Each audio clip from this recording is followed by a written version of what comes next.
नमस्कार, news one India में आपका स्वागत है। आपके साथ मैं धर्मराज सिंह। उत्तर प्रदेश की सियासत को लेकर एक बड़ी खबर आ रही है। पूर्व बाहुबली सांसद अतीक अहमद की पत्नी आज असदुद्दीन ओवैसी की पार्टी एआईएमआईएम में शामिल हो गई हैं।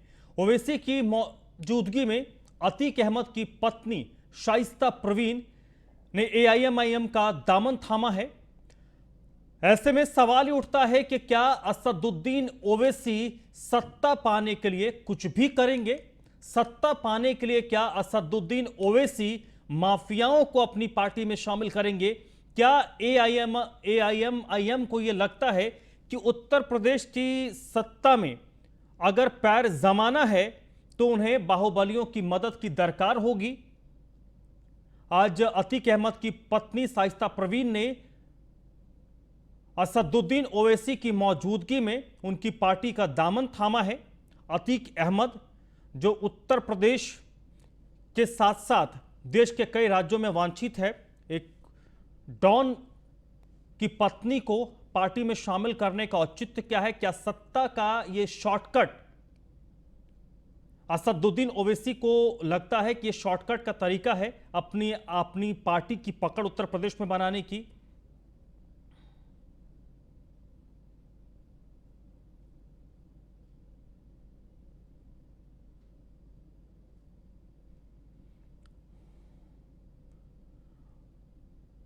अतीक अहमद की पत्नी शाइस्ता परवीन ने एआईएमआईएम का दामन थामा है।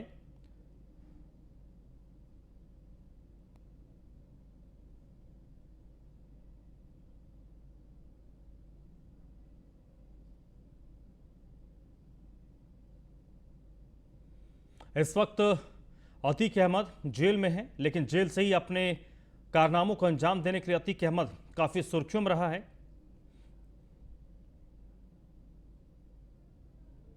इस वक्त अतीक अहमद गुजरात के अहमदाबाद के जेल में बंद है और उत्तर प्रदेश की सरकार लगातार ये कोशिश कर रही है। जब से उत्तर प्रदेश में योगी आदित्यनाथ की सरकार आई है, जब मुख्तार अंसारी को लाया गया पंजाब की जेल से।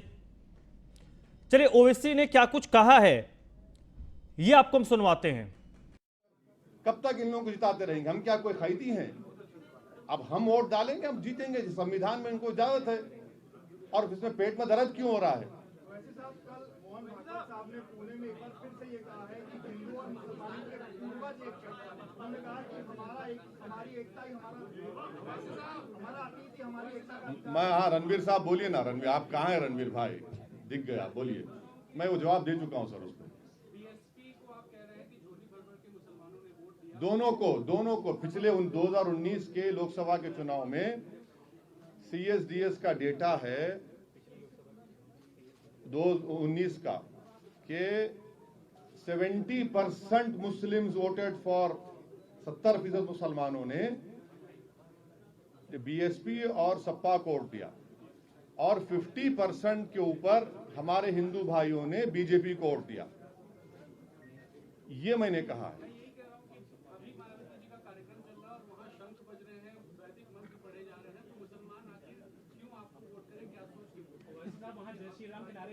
हाँ नहीं नहीं, देखिए वो उनके पार्टी का प्रोग्राम है, जो करते कर लें। हमारा जो पॉलिसी, हमारा जो पॉलिटिकल ऑब्जेक्टिव है, हमारा जो कोशिश है उत्तर प्रदेश में, वो आपके सामने रख रहा हूँ। यूपी के इलेक्शन में तालिबान भी एक मुद्दा हो गया। आपका क्या सोचना है?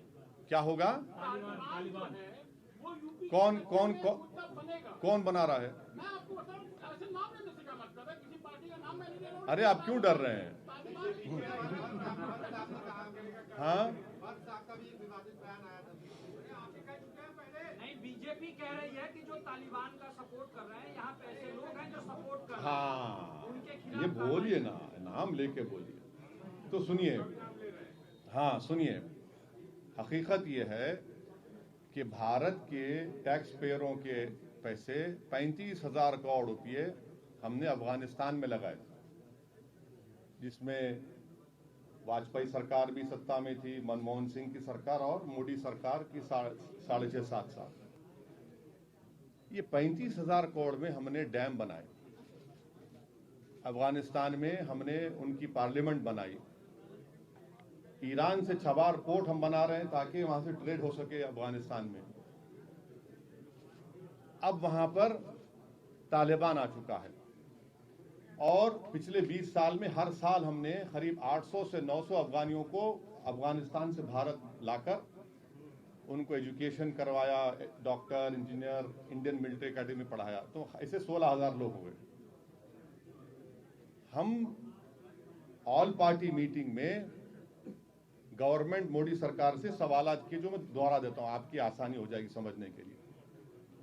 मैंने ये पूछा कि क्या तालिबान एक टेररिस्ट ऑर्गेनाइजेशन है? अगर है तो यूनाइटेड नेशन में। तो 3 दिवसीय उत्तर प्रदेश के दौरे पर हैं एआईएमआईएम के प्रमुख असदुद्दीन ओवैसी।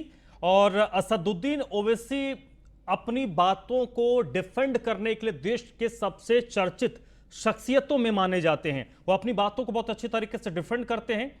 और इस वक्त मेरे साथ नगमा शेख जुड़ रही हैं लखनऊ से, हमारी संवाददाता। नगमा, अतीक अहमद की पत्नी को पार्टी में शामिल कराकर अतीक अहमद की पत्नी जिस तरीके से शामिल हुई है, तो असदुद्दीन ओवैसी और उनकी पार्टी अब ये मानकर चल रही है कि उत्तर प्रदेश में अगर उनको पैठ जमाना है तो माफियाओं का साथ जरूरी है, क्योंकि अगर माफियाओं का साथ आपको नहीं मिलता तो संभवतः जो बिहार में आपने कोशिश की थी, बिहार में अच्छी खासी सीट भी आपने हासिल की, वो उत्तर प्रदेश में संभवतः आपको मिलना मुश्किल है।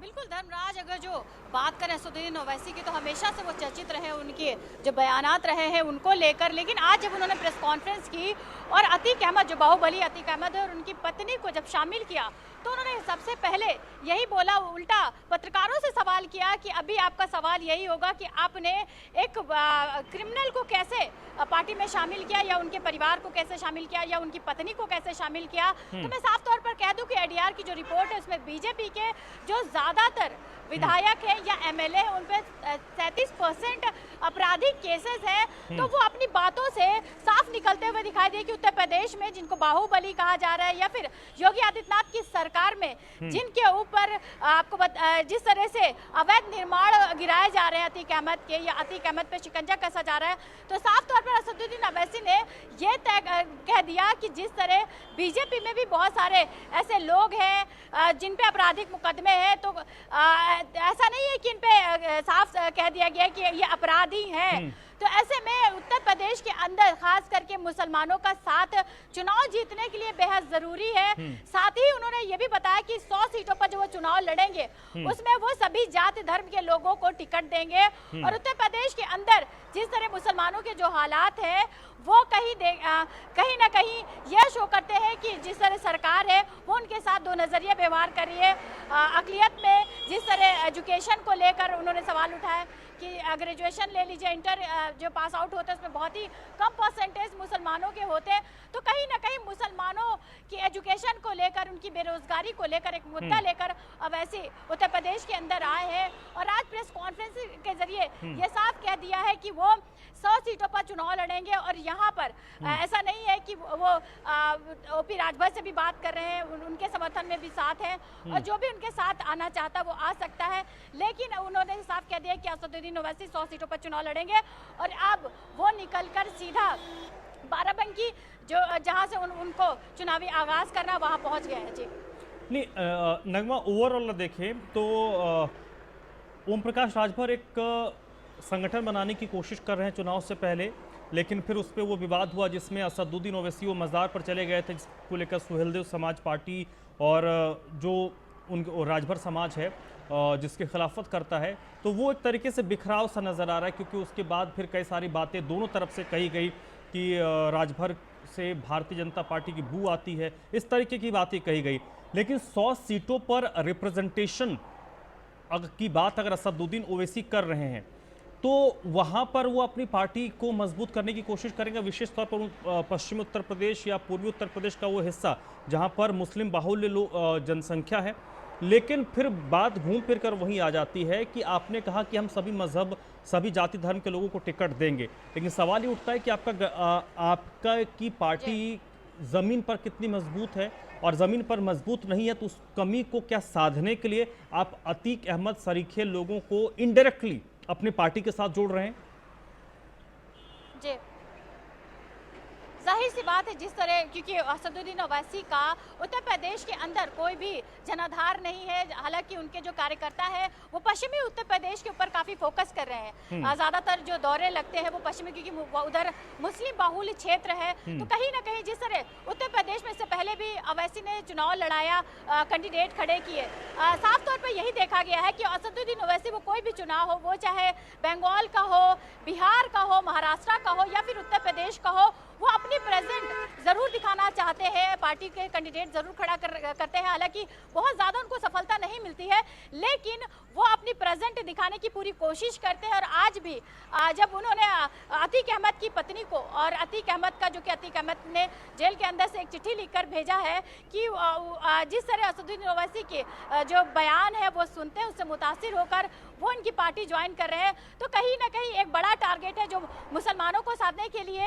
असदुद्दीन ओवैसी ने ये अपनाया है कि मुसलमानों को ज्यादा से ज्यादा जोड़े, वो चाहे बाहुबली हो या फिर कमजोर तबका हो। तो कहीं ना कहीं उत्तर प्रदेश के अंदर एक बड़ी पहचान बनाने के लिए असदुद्दीन ओवैसी के कार्यकर्ता लगातार जमीन पर दिखाई दे रहे हैं, लगातार दौरे भी कर रहे हैं। और अब असदुद्दीन ओवैसी भी ठीक है, कई सारे सवाल उनसे पूछे जा रहे थे।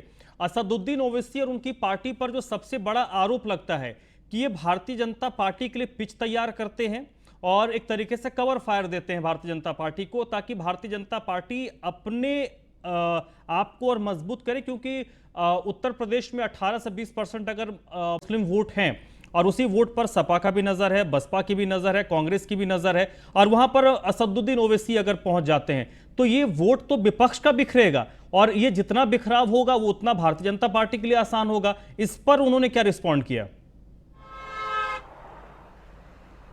बिल्कुल जाहिर सी बात है कि जिस तरह पिछले चुनाव देखे गए, वो चाहे बिहार का हो जहां पर उन्होंने बहुत कम सीटों पर कब्जा जमाया, लेकिन जिस तरह और पार्टियों को सफलता मिली, तो उससे साफ जाहिर होता है, जिस तरह बंगाल में ममता बनर्जी ने चुनाव लड़ा, तो जाहिर होता है कि असदुद्दीन ओवैसी को लगातार वोट काटने की राजनीति बताया जाता है कि वो वोट काटने की राजनीति करते हैं। जाहिर सी बात है विपक्ष जिस तरह मुसलमानों या फिर यादवों या फिर और जातियों को लेकर एकजुट हो रही, वो चाहे कांग्रेस हो या फिर समाजवादी पार्टी हो या फिर बसपा हो, वो लगातार मुसलमानों को साधने की कोशिश कर रहे हैं। लेकिन असदुद्दीन ओवैसी का उत्तर प्रदेश में उतरना ये साफ जाहिर होता है, वो कहीं ना कहीं बीजेपी को फायदा पहुंचाने के लिए उत्तर प्रदेश के अंदर 100 सीटों पर चुनाव लड़ रहे हैं, क्योंकि जो मजबूती अखिलेश यादव की बात करें, अखिलेश यादव लगातार मुसलमानों का फेवर करते हुए नजर आ रहे हैं और लगातार उनको साधने की भी कोशिश कर रहे हैं, जमीनी स्तर पर वो काम भी कर रहे हैं।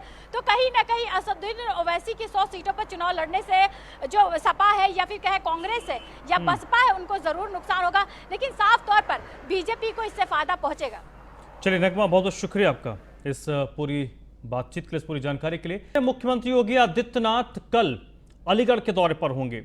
इस दौरान मुख्यमंत्री प्रधानमंत्री के दौरे की तैयारियों का जायजा लेंगे। प्रधानमंत्री नरेंद्र मोदी 14 सितंबर को अलीगढ़ आने वाले हैं। 14 सितंबर को राजा महेंद्र सिंह स्टेट विश्वविद्यालय का शिलान्यास प्रधानमंत्री नरेंद्र मोदी करेंगे और प्रधानमंत्री के दौरे से पहले कल के दिन मुख्यमंत्री योगी आदित्यनाथ अलीगढ़ के दौरे पर होंगे, जहां पर वो प्रधानमंत्री के दौरे से पहले की तैयारियों का जायजा लेंगे। मुख्यमंत्री ने 2019 में इस विश्वविद्यालय को बनाने का ऐलान किया था और 14 सितंबर को प्रधानमंत्री मोदी इसका शिलान्यास करेंगे। योगेंद्र सिंह इस वक्त मेरे साथ अलीगढ़ से जुड़ चुके हैं। इसी पर अपडेट के साथ योगेंद्र, मुख्यमंत्री के दौरे को लेकर किस तरीके की तैयारी है? देखिए, जो मुख्यमंत्री है वो भी जो 14 तारीख को प्रधानमंत्री नरेंद्र मोदी जी का दौरा है, जिसमें वो डिफेंस कॉरिडोर अलीगढ़ का और राजा महेंद्र प्रताप यूनिवर्सिटी का शिलान्यास करेंगे। उसी की सारी तैयारियों का जायजा लेने के लिए मुख्यमंत्री जी योगी आदित्यनाथ जी अलीगढ़ आ रहे हैं और अभी उनका मिनट टू मिनट कार्यक्रम आना बाकी है। उम्मीद है करीब 1-2 घंटे के अंदर उनका क्या क्या कल उनका प्रोग्राम रहेगा, वो कहाँ निरीक्षण करेंगे और कैसे कैसे अधिकारियों से जानकारी लेंगे, उन सबको लेकर के अभी करीब 1-2 घंटे बाद उसका अपडेट आ जाएगा।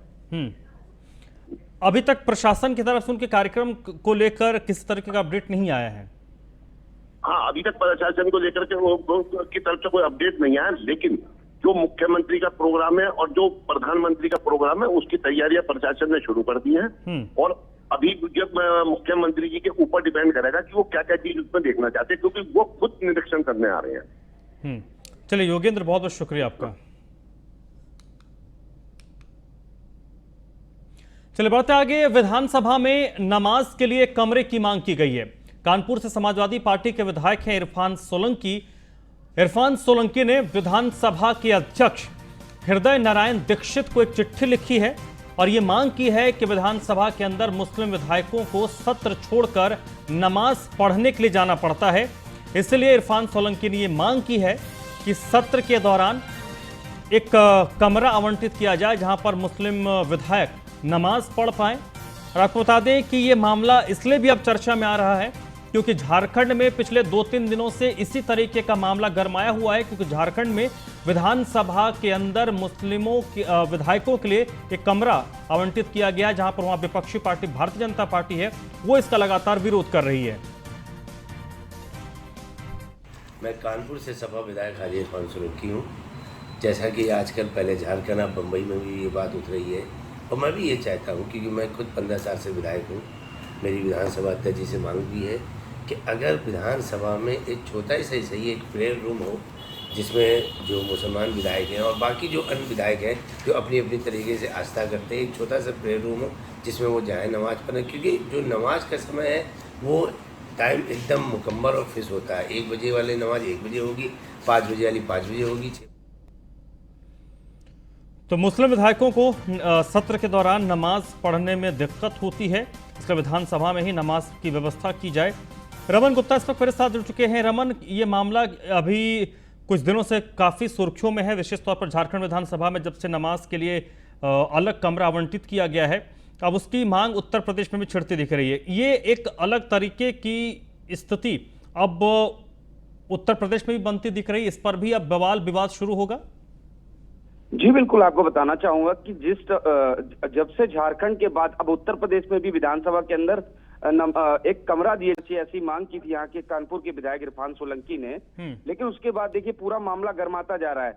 अब भाजपा के जो मंत्री हैं ब्रजेश पाठक, उनका ये कहना है कि ये तुष्टीकरण की राजनीति करती है समाजवादी पार्टी और ऐसा संविधान में नहीं है। तो अब कहीं ना कहीं उत्तर प्रदेश में जैसे जैसे चुनाव नजदीक आ रहे हैं तो हिंदू मुस्लिम नाम की जो तुष्टीकरण की राजनीति है वो अब बढ़ चढ़कर सामने आने लगी है, क्योंकि ओवैसी हो, मायावती हो या समाजवादी पार्टी हो, सभी लोग अब कहीं ना कहीं जो है जातियों में बढ़ते हुए नजर आ रहे हैं। अब इरफान सोलंकी के बयान के बाद अब नया एक बवाल शुरू हो गया है उत्तर प्रदेश में, क्योंकि साफ तौर पर बीजेपी का कहना है कि ऐसा संविधान में नहीं है। और कहीं ना कहीं इरफान सोलंकी का जिस तरह से अब इस समय ये बयान आया है, उसके बाद जो है बीजेपी ने समाजवादी पार्टी को आड़े हाथों लिया। जी चलिए, बहुत बहुत शुक्रिया रमन गुप्ता आपका।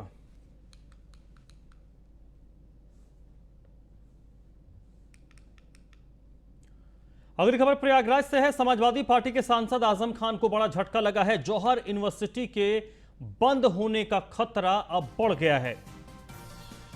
समाजवादी पार्टी के सांसद उत्तर प्रदेश के पूर्व मंत्री आजम खान की मुश्किलें बढ़ रही हैं। जौहर यूनिवर्सिटी के बंद होने का खतरा बढ़ रहा है। रामपुर एडीएम के फैसले पर हाईकोर्ट ने मुहर लगा दी है। विश्वविद्यालय को दी गई जमीन यूपी सरकार अब वापस लेगी। सरकार को जमीन वापस लेने का अधिकार है। हाईकोर्ट ने इस मामले पर सुनवाई करते हुए कहा है कि सरकार को यह पूरा अधिकार है कि वो जमीन को वापस ले ले। एडीएम के आदेश में कोई गलती नहीं है। विश्वविद्यालय ने जमीन पाने की शर्तों का पालन ही नहीं किया। जस्टिस रोहित रंजन अग्रवाल की बेंच के पास यह मामला था और जस्टिस रोहित रंजन अग्रवाल की बेंच ने यह फैसला दिया है। जौहर यूनिवर्सिटी जो आजम खान के लिए एक बड़ी प्रतिष्ठा की बात थी, अब आज की तारीख में आजम खान के लिए ही जौहर यूनिवर्सिटी सबसे बड़ा मुश्किलात खड़ी कर रहा है। क्या कुछ ये विवाद है वो आपको बताते हैं। जौहर यूनिवर्सिटी जो रामपुर में स्थित है, किसानों की जमीन को कब्जा करके यहां पर विश्वविद्यालय बनाया गया, ये आरोप है आजम खान पर। उस वक्त आजम खान मंत्री हुआ करते थे। 2019 में किसानों ने इस मामले को लेकर एफआईआर दर्ज करवाई। अजीमनगर थाने में इसके खिलाफ एक मामला दर्ज था। आरोप यह था कि जब आजम खान मंत्री थे तो उसमें कहीं पर सुनवाई नहीं हुई है। प्रशासन की जांच में आजम खान को भूमाफिया घोषित कर दिया गया।